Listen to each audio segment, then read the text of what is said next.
Yo, yo, yo. Hey, Raider Nation. How you guys doing? Welcome to another great episode of the Unfiltered Truth. I'm your host, Phil Jones. Phil Robinson, he's faceless. Don't know where he's at. He's somewhere. Oh, there he is. Oh, damn. Got the mask on. You good? Damn. You all right? I'm over here at the old folks' home spreading some holiday cheer to the elderly. All right. Hey, good stuff. Good stuff. Mad respect. Mad respect. I hope you guys are enjoying your evening. Happy Tuesday. We have so much to dive into right now. But as always, you can subscribe to the YouTube page, Unfiltered Truth. You can recap any of our episodes and catch any new episodes in the future. So other than that, Phil, we have Raiders practice today. And all of a sudden, the defense came to life. We had interceptions. We had turnovers. I was like, damn, this is amazing. We had interceptions. We got fumble recoveries. Nevin Lawson's out here making an impact. It's crazy. I'm going to tell you this.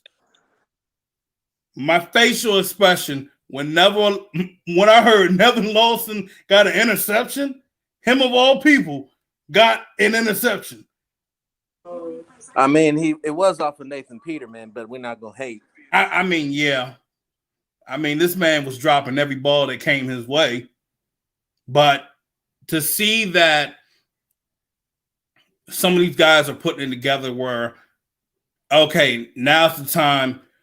You know, we're seeing Trayvon Moray. He's going across and breaking up plays. We see just your normal, okay, I'm strapping them down, holding them one-on-one. But to finally hear that we're getting some interceptions going on, that's good to hear. But the thing is, the thing that caught me the most was you didn't hear all your starters. And what I mean by you didn't hear all your starters doing this, it could have been, some of your backups getting some of this work in. But, you definitely knew that Moray and Mullen, and I'm going to go on a limb, Nevin Lawson, some of you guys got turnovers. They got some interceptions. But when I was hearing names like Rasul Douglas and some other names that are probably like third string, this was more of a day like, hey, I need to go in and see where these backups can really do. And that's really the name of the game when you think about it, is you want to see everybody doing good. You don't want it to be just your starters that are out here making a difference. You don't want it to be just the same 22 guys that you hear over and over and over again, because what happens if one of those guys goes down? We need to know that we have depth on this team, that we have guys that can step in, step up, and make it happen. And today was a good step in the right direction. But now that they've had a great day, a surprisingly good day, we have to work on this little thing called consistency. Once we start establishing consistency, then we can consistently be good. We can consistently win game, and we can get to where we're trying to get to. Absolutely. And like I said, you want to hear from your guys on depth that, your backups were able to get this. Because, I mean, hey, if your starter goes down or they're struggling, you want to see, what's the old saying goes, next man up. You want to know that, he was able to pick off Derek Carr. He was able to pick off Mariota and Nate Peterman. A quarterback's a quarterback in my eyes. He's throwing the ball. If you're getting to that one-on-one with your whoever you're going up against, whether it's the wide receiver, the tight end, or the running back, and you manage to get the advantage over them, that's telling me you're doing your job. Doesn't matter who it is. You did your job. You did what you were supposed to do. That's what Gus Bradley's looking from you. You don't want to hear that, I ain't going to go too far into it, but I mean, we're going to get to it. But you want to hear these things from everybody on that defense. You want to hear that there is progression. You want to hear that they're doing a solid job, because you go into training camp, it looks good, but you want to see you going into preseason and regular season if it's going to transition over. And that's the main important part. We can have all the most amazing shit happen in training camp, and comes week 1, week 2, week 3, what happened to all the stuff that we saw in training camp? What happened to the whole, oh yeah, he's going to be this top linebacker for us, and we're watching week 1, 2, and 3. He's getting just decimated. He's getting shredded by running backs and tight ends. Shit, he even got trucked by a damn running back. You know, those are things you don't want to hear. But as you said, Phil, you want consistency from your entire group, and you want it to transition over into the regular season. No, that's real. That's exactly what you need. And people got to stop and realize for a second. We're still talking about the preseason. This isn't the actual season. We don't want to get too high or too low, because it doesn't matter if you go undefeated during the preseason. If you recall, what was it? The Lions went undefeated during the preseason and then turned around and went 0-16. Winning in the preseason means nothing. Yes. You want to have guys be ready to go for the season. They're trying to rest guys. They're trying to pace them out, make sure that they get some work in and stay healthy, because this is a 17-game season this year. This is the longest NFL season in history. And you got to make sure these guys are going to be ready to be able to go. Look, week 16, I mean, you know, it could be make or break. Same with week 17, week 18. Those last 3 games are make or break for your team, most likely. Whether or not you're going to be a team that's going to make the playoff, or, you know, I hope that we're not going to deal with the option 2 situation. But the thing of it is, I need to know that these guys can make sure that they're doing the correct things. They can stay healthy in the regular season. I need to make sure that they can be sharp and diligent in the regular season.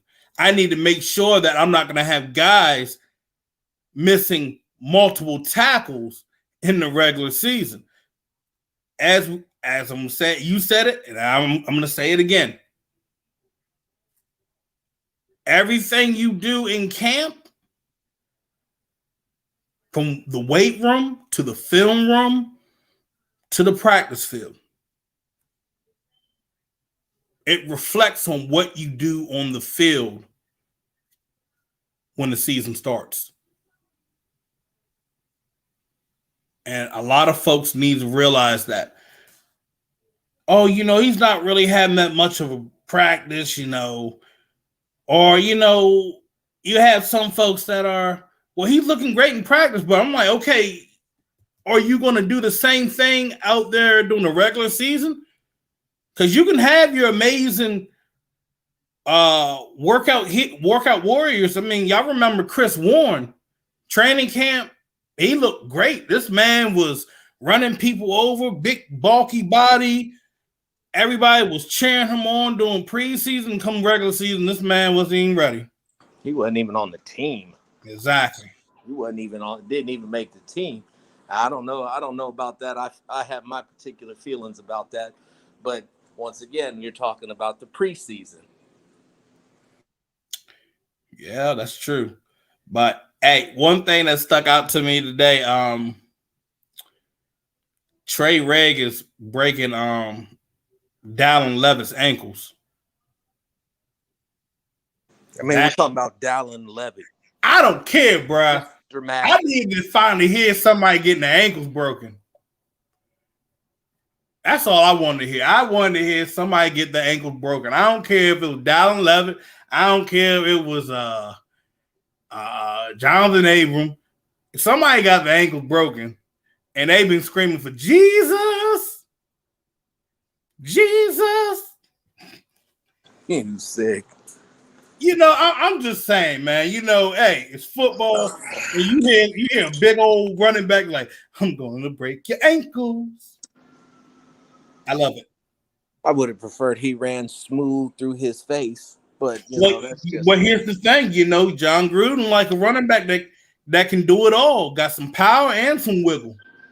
Well, he that's true. That's absolutely true. But at the so you got guy your wiggler is Drake.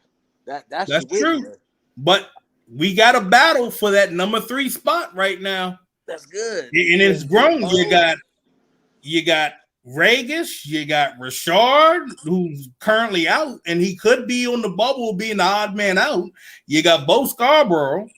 Now, I mean, he ain't a wiggle guy. straight He's up. like he's basically King Shark saying "num num," Nom, running nom, right nom, through nom. you. And then you also have Groshek from Wisconsin. He about literally reminds me of what's his name? You said Mike Olstad the last time we did a show. That too, but if you ever watched The Longest Yard, he reminds me of my man that was running the football for the guard. He's like, that's how a white man runs You the talking football. about Stone Cold? Yeah. And it was another guy you had on that list. I know it wasn't Jackson, because I know Jackson had got waived, but I mean that list for that number 3 spot has grown. Now there's a possibility that Groshek ends up being your backup fullback, but that running back spot for number 3, it's a battle. And I think when we go into preseason, I don't think we're going to see Josh Jacobs or Kenyon Drake. I think we're going to just end up seeing, by the names I just literally just gave you, Regis, Scarborough. You're going to end up seeing even I Groshek. got Warren. Oh, shut up! You stupid for that one. But you're going to see those guys, and they're going to battle it out. And that's why I say that Jalen Richard is the odd man out in the situation. You know how John Gruden is. John Gruden's a guy like, I need availability. You're not available right now. And I got guys that are looking to show that, hey, I can pass block. I can run through these gaps. I can hit the hole with power. I can move my feet. I can hold on to the ball. If you're doing all those things for John Gruden, and you thought just because you're making $3.5 million, you're the odd man out. You're not going to make it. Shit, to be honest, you're like, shit, I could use that money for somebody else. So there's that. Other things, I know some folks looked at the unofficial depth chart.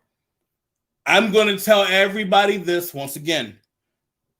Take that with a grain of salt.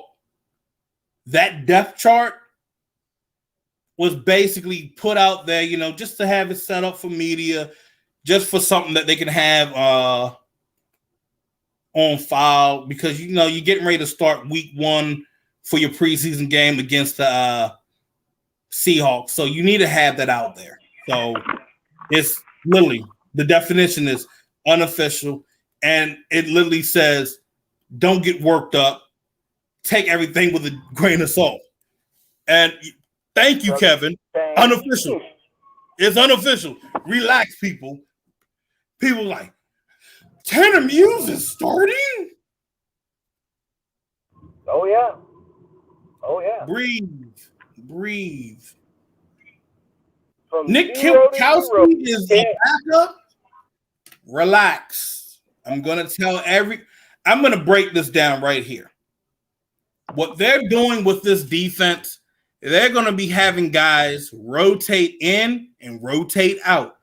You're going to have guys that, okay, I got guys that can fit this set of plays and formation. We go with base 43. We're going to have these guys out here. We're going to run nickel package. We're going to run a 4-2-5. We're going to run an odd nickel package. We're going to have these guys out here. We're going to run this dime package. We're going to rub NASCAR sub package. We're going to have those guys out there. They're going to be mixing these guys up left and right. These guys are not going to be who you're going to see consistently, or we're going to see him in every single play. Now, there could be a few of those guys, but not everyone. And I need everybody to understand that that's the best thing you want for your defense. You want guys to be able to, like, I can rotate him in and rotate him out. Rotate him in, rotate him out. Fresh body, fresh legs. You want that. Keeps your injuries down to a minimum as well. Absolutely. I'd rather have, when now you see, now I'm going to put it like this. You see Tanner Muse playing the outside linebacker spot. He could be on your base 43 defense. And, you know, he might be one of your guys that, okay, you know what? He can cover the flats. Or, you know, he might be one of your guys that's going to come in on a blitz. People worried, you know, I see some folks in here, you know, they worry like, wow, Nick Kwiatkowski, he's the number 2 linebacker. I'm not even going to say that because you know why? Kwiatkowski's going to be in your 43. He's going to probably be in your base nickel. Kwiatkowski's not that slow. He's pretty good. And I'm going to tell you this. The thing of it is, last year with Kwiatkowski, when he had that pectoral injury, that limits you a lot. A lot of movement, especially your pectoral area, that's going to hurt. You trying to reach, stretch for a guy or try to jump and swat a ball down, you're not able to do it as much. And then it didn't help that, you know, you caught COVID from one of your teammates. So. No, that definitely doesn't. So the fact of the matter is, I like the mindset of Gus Bradley and having guys set in place where they like, look, this is my group for this package. This is my group for that package. Fresh faces going in that know how to cover. You got guys that can defend the run for this package over here. And then sometimes you can mix that up a little bit. I like seeing that. I want that from this team. That was something we could not execute last 3 years under Paul Gunther. You couldn't. You couldn't get it done. It was too much uncertainty. There was too much confusion. I could go down the list of things, and you weren't going to have success on that defense. Not by a long shot. Only on a wing and a point. Not only that, but you have your guys coming out starting to say about how much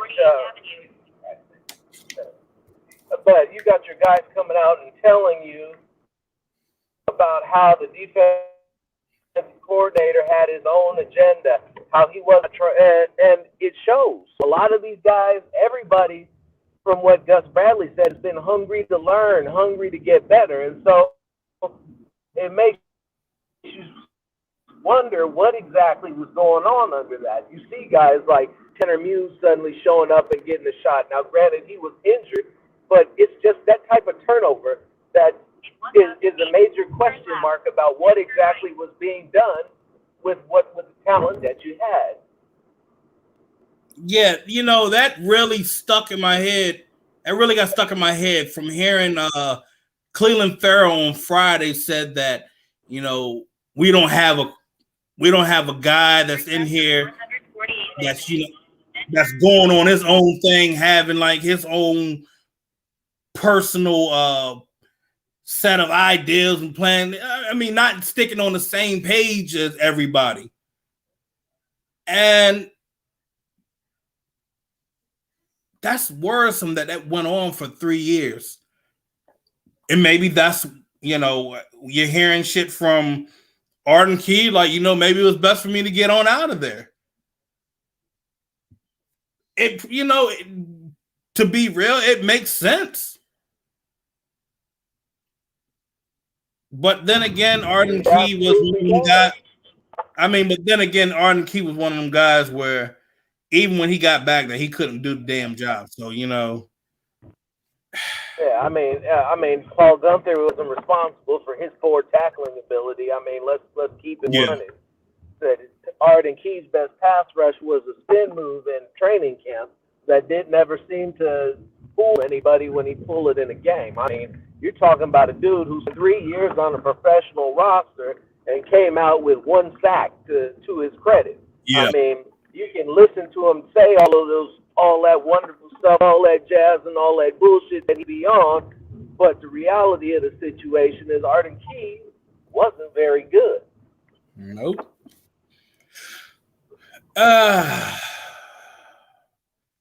Raiders might have 2 cover linebackers, Morrow and Corey Littleton. I don't necessarily know if I'd count Corey Littleton as a cover linebacker, because he may be able to cover. I don't know, because he didn't really show a whole bunch of coverage ability last season. I'm pretty sure all the running backs and tight ends that went his way were catching the ball and gaining yards and breaking his tackles, because it was just ugly. Other teams were keying on him. So if you're going to put that out there and expect him to be one of the 2 cover linebackers, that's not something that I'm ready to hang my hat on. Well, here's the thing. When you saw Corey Littleton with the Rams in coverage, it was more zone than man. He's not, in my opinion, he was not the best man coverage linebacker.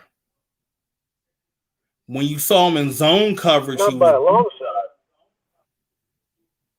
And that's the thing. If you really go back and look, he didn't do any man coverage back with the Rams. It was just zone coverage.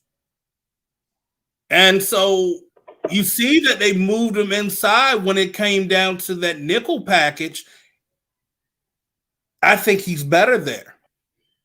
And there were times that the Rams had him inside for, I think it was in a 34 defense, or when they ran, their nickel packages. And then you also look at Nicholas Morrow in coverage on the outside. He's better there. If you've seen Nick Morrow play on the outside in coverage, what have you gotten out of Nick Morrow? Interceptions. Or he's been able to make a stop. He's better on the outside than on the inside, in my opinion. I second that.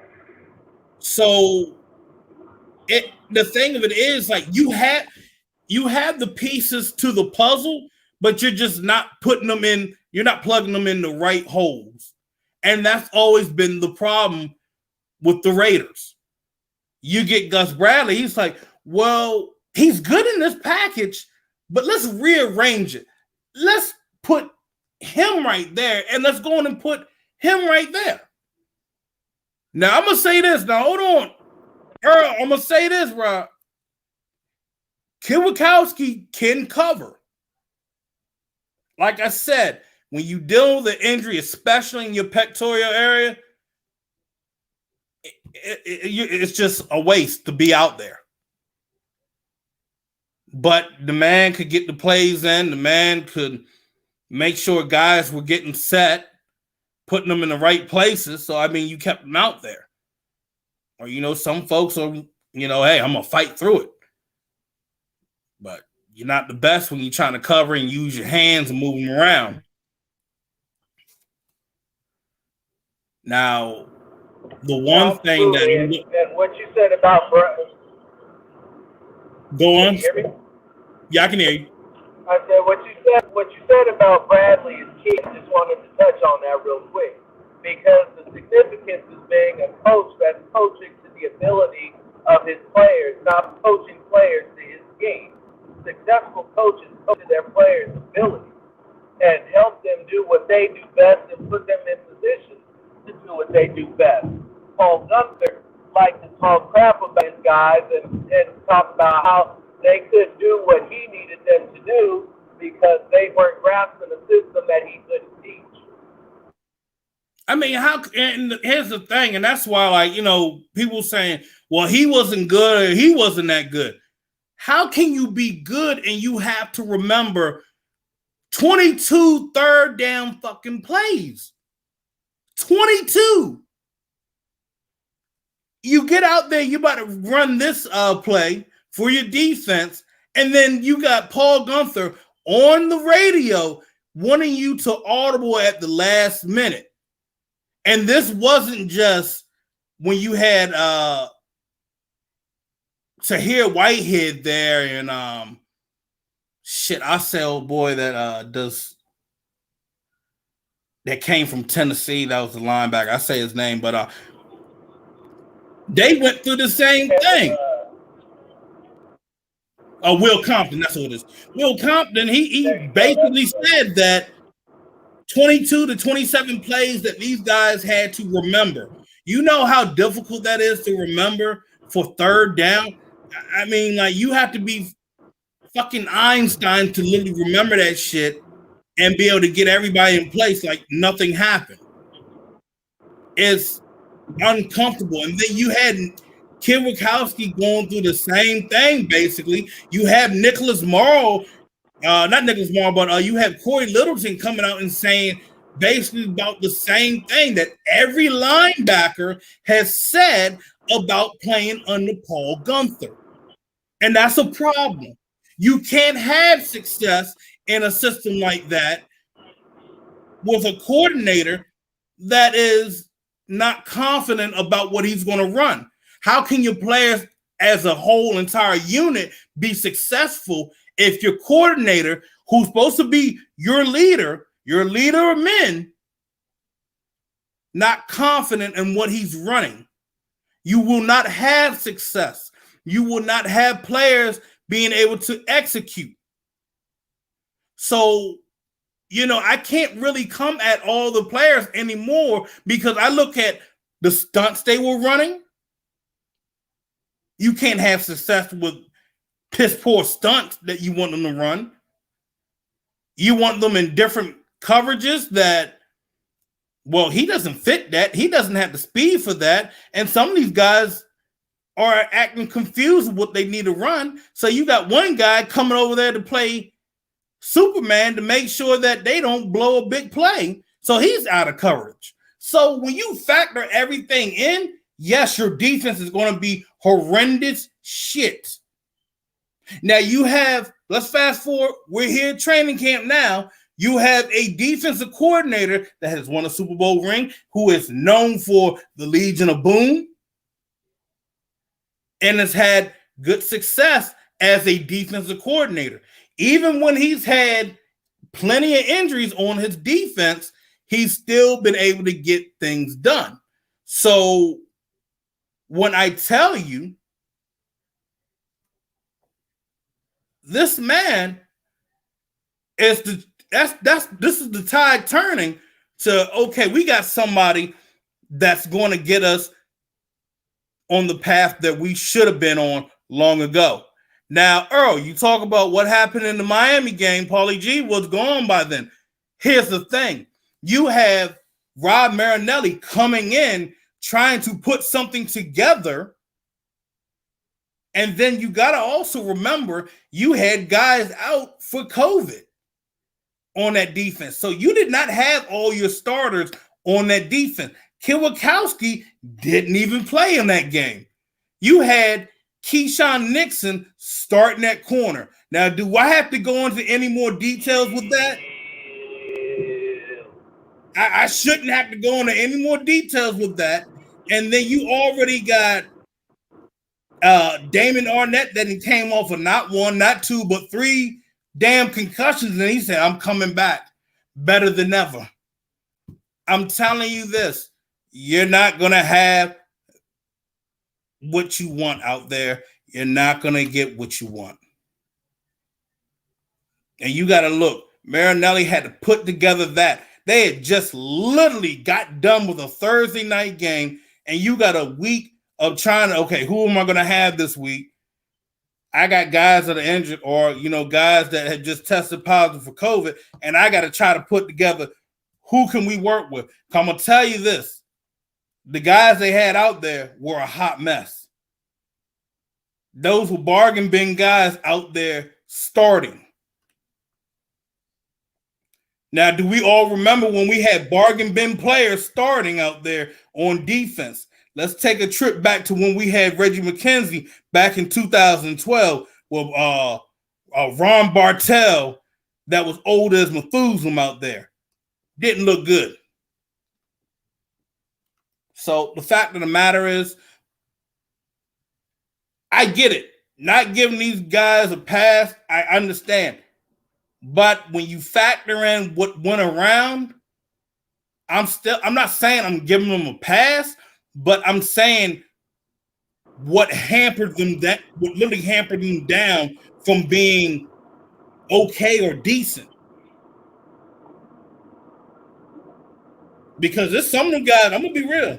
Some of them guys did it to themselves. Not focusing and paying attention to what they need to do, especially in the secondary. Or Arden Key doing dumb shit that he was doing. I mean, you can go down the list, but when you have other guys that were trying to do what they needed to do, and you wonder why, damn, why is he not looking good with us, but he was looking good with everybody else? Maybe it might be your defense you're running. Absolutely, because good players can make a bad scheme great.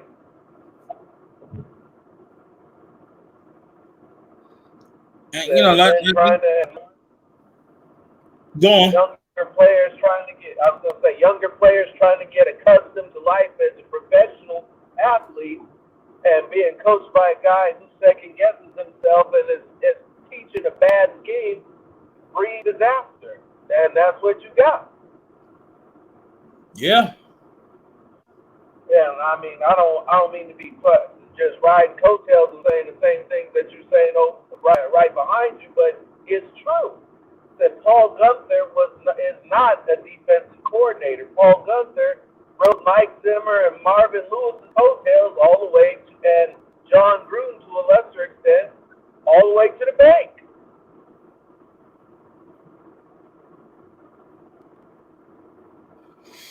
Like I said, it's the past, but now we look forward to what we have in front of us. You got a safety that can cover, something we haven't had since Charles Woodson. Your cornerback position with Hayward and Mullen looks secured. It's just, that slot position, that's the only thing I'm really worried about, because Nevin Lawson looking like the unsung hero is scaring me.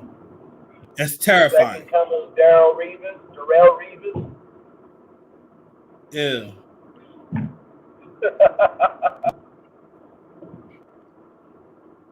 And, the other thing is just knowing where our depth is when it comes down to, the cornerback position, or I say overall the DB position and your linebacking position, because you have Muse, you have Kwiatkowski, Littleton, Morrow. I'm waiting to see Devon Diablo back. And, he's still on the side working out, trying to get back to it. So, you're waiting in the wing. And I'm thinking about the other guys that we have. I mean, we got Javin White, and that's what I'm saying. These guys that are trying to be on this team, trying to come in and be your number twos and number threes, they better work their ass off for these 3 preseason games. Now, especially the first one, because I got the list right here, because that time list is going to be really running out very soon. It's not going to be like, oh, yeah, they got time like normally. No, they don't. We're on the level of, you got your preseason game, and, after your preseason game, this is what happened. So we have our preseason game the 14th. August 17th, roster needs to be reduced down to 85 players. Wednesday, Thursday, you have your joint practice. That's the 18th and the 19th. You have your joint practice with the Rams. All three, your first team, your second team, your third team need to show everybody what you can do at that joint practice. Your twos and threes need to do a hell of a job against the Rams that weekend. And then we fast forward to the 24th of August. You reduce the roster down to 80. And then, time, like I said, it's a short window because you got practice that whole entire week. And then you got the 49ers that Sunday. And here we are that Tuesday. I'll be in the house. Here we are that Tuesday, August 31st, which is right around the corner, ladies and gentlemen. Roster has to get cut down to 53 men. So you went from cutting down 85, and now you got down to 53. So Raiders got to figure out who they have that can step up in depth, who can step up for number 2, number 3 spots. Because, we know what we have for our starters. And, I feel comfortable with what we've seen so far with our starters, except for maybe 2 or 3 people. But other than that, your backups, I got to know if they can step up. I got to know if they're willing to be reliable folks that we can see come in without any problems. I mean, no bend, don't break kind of guy. Because, like I said, you got 3 weeks. Well, I mean, really, you only got 2 weeks. Raiders have 2 weeks to figure out who's going to be set up on this 53-man roster. I'll say by week 2, by the end of this preseason game, I have a better idea who's going to be on that, do a little projected 53-man roster. And by the end of that San Francisco game, I have my prediction done for the team's record. And then, we get all the way down to regular season getting kicked off. And your boys, Phil Jones and Phil Robinson, going to be in Vegas. In the house. Yeah. Live on scene. Boots on the ground. All of that shit. Because let's just take a minute and, we've been going through this and we've been talking about the old stuff. We've been talking about some of the new stuff, but really, Phil, I'm fucking hyped. I can't even tell you how much I've been looking forward to seeing this preseason game. And we're talking about the preseason game, and I know as soon as I get on, I'm probably going to be disgusted at how many people are missing blocks and looking sloppy out there. But damn it, I get to watch real, actual Raiders football, what we all love to watch, what we all love to cheer for, what we all want to see. And start to watch this whole picture begin to take shape, watch all these puzzle pieces get put in their proper spots, and start to ride up and sit back and buckle up. Because 17 weeks is a long season, and we still and it's playoffs or bust this year. It really is almost playoffs or you got to blow this thing up. Because you can't continue to trot the same thing out there, getting the same and expect different results. No, you're absolutely right, man. You're absolutely right. But I mean, other than that, And if anybody's asking whether or not the Raiders should go and try and trade for Michael Thomas, I'm going to shoot that down. The Raiders will not and try to trade for Michael Thomas. The Raiders are good with who they have right now. They like what they have him. Yeah, that's the thing. He's hurt. The Raiders are good with who they have with Brian Edwards. They're good with Henry Ruggs, Renfro. They like the young receiving core that they have. And the other thing is this. Everybody's saying that Darren Waller's holding out. He is not holding out. I'm going to say that one more time. Darren Waller is not holding out. Darren Waller has been at camp. Darren Waller had a little knee injury. They're just taking precautions. They want to make sure that Darren Waller is 100% and ready to go in camp. He's been able to work out on the side. He's been able to get on the bike. He's been able to get in the whirlpool, do his workouts. If you have your best player on the roster, you do not want him getting out there and hurting himself where he could have just been resting. I want him healthy. I want him ready to go for week 1. So, yes, sir. Whoever's saying that, he's holding out for more money and all that, do not read into that. Don't read into it, okay? Foolishness. So, yeah, Waller, he was actually at, they had their practice for the fans over the weekend. Waller was there. Waller was in his jersey, ran out there. But the thing was, Raiders weren't putting all their starters out there because you saw how Mullen had a collision with Zay Jones. I don't want to get any of my guys hurt. So, that being said, this is why you saw majority guys sitting on the sideline. So, other than that, that's pretty much it. Phil, did you have anything to add in? No.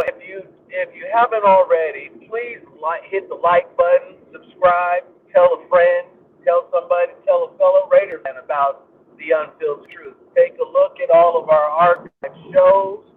Go to the Unfiltered Truth webpage, unfilteredtruth.com. Take a look at some of the merchandise. Order a shirt, order a mug. We got it all. And most importantly, we're going to keep touching base with you all through the week.